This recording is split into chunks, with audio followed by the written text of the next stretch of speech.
terms of the protection of photoaging, clearly knowing the major cause of photoaging is exposure to sunlight. So the protection is more of a prevention of sun exposure. I want to emphasize that I think we all like to go outside. There are a lot of benefits of being participating in outdoor activities. So I think we have to make sure that we tell our patients, we tell all of us that there are a lot of benefits to outdoor activity. We should not prevent people from going out. It is more of using sensible photoprotection. And that is in the entire package of staying in the shade when outdoor, under the tree, on the shady side of the street, wearing appropriate clothing, photoprotective clothing, and wearing white brim hats. And then in the sun exposed area that cannot be covered easily, for example, the face, the back of the hands, and so on, to use broad spectrum sunscreen. I want to emphasize in terms of the sunscreen.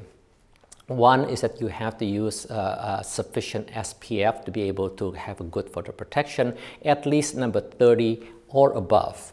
The reason that we do recommend higher SPF number is that because we do know that most individuals, when they apply sunscreen, the sunscreen is not applied at a 2 milligram per centimeter square, which is required by the FDA for the sunscreen SPF testing.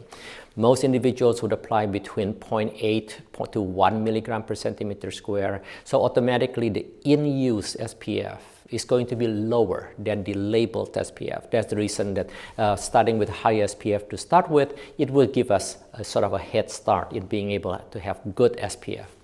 The other part is in terms of broad spectrum sunscreen, which would cover both not only UVB, which is reflected by the SPF, but also the UVA radiation, the protection from UVA radiation, because it is well known now that the UVA also would induce significant photoaging changes, as I had mentioned to you early on in the discussion.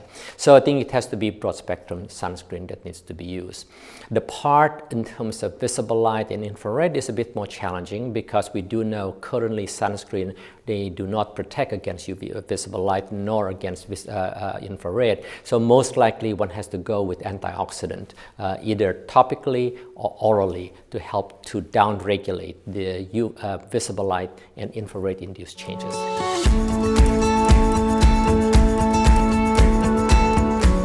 I think in terms of the future of sun protection, in terms of prevention of photoaging, I think they're twofold. One is public education, patient education. What I have just outlined before, should go outside. If you go outside, just use sensible photoprotection. That would include the total package. The second part is the one that I had also mentioned, that the fact that there are other factors aside from UV that potentially could cause photoaging. Topical antioxidants, oral antioxidants, if it can be proven that it is working, it is definitely an interesting and useful approach to sort of fulfill the entire package of photoprotection.